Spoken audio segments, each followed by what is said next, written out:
Also tonight, the words of a young Oakwood man and former Stanford University swimmer now convicted of sexual assault out in California. Brock Turner wrote in a letter to the judge that he, quote, can never forgive himself for imposing trauma and pain on the victim.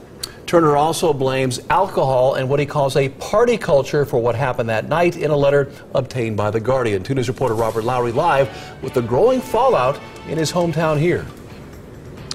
Well, Mark and Katie, at least tonight, one person who came to Turner's defense during his trial now apologizing for her support. Meanwhile, an editorial in a national newspaper is questioning the culture in Oakwood, criticizing how the city's youth are being raised.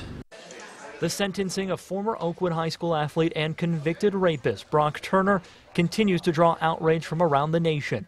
It has even drawn the ire of ESPN's Mike Golick, criticizing Turner's father, who wrote a letter to the judge arguing any jail time was a steep price to pay for 20 minutes of action. I was just blown away that she wasn't brought up at all in any of this. It was all about Brock. Let's be lenient on him from the sentencing. Now, one of the dozens of people who wrote letters to the California judge supporting Turner is apologizing.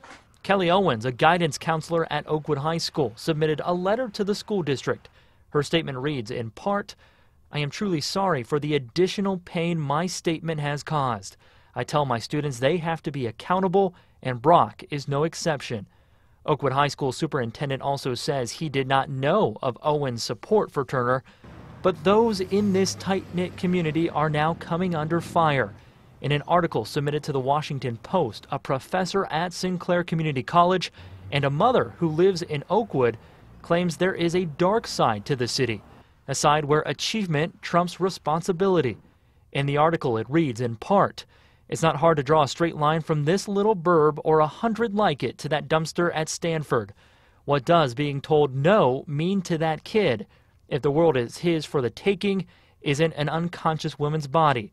That is entitlement, that is unchecked privilege. Now, Turner will have to spend 6 months in jail as well as register as a sex offender. Several media outlets across the country are actually saying Turner might appeal the court's decision. We did check, and so far that appeal has not yet been filed in the appropriate appellate court. Live in Oakwood, Robert Lowry, 2 News, working for you.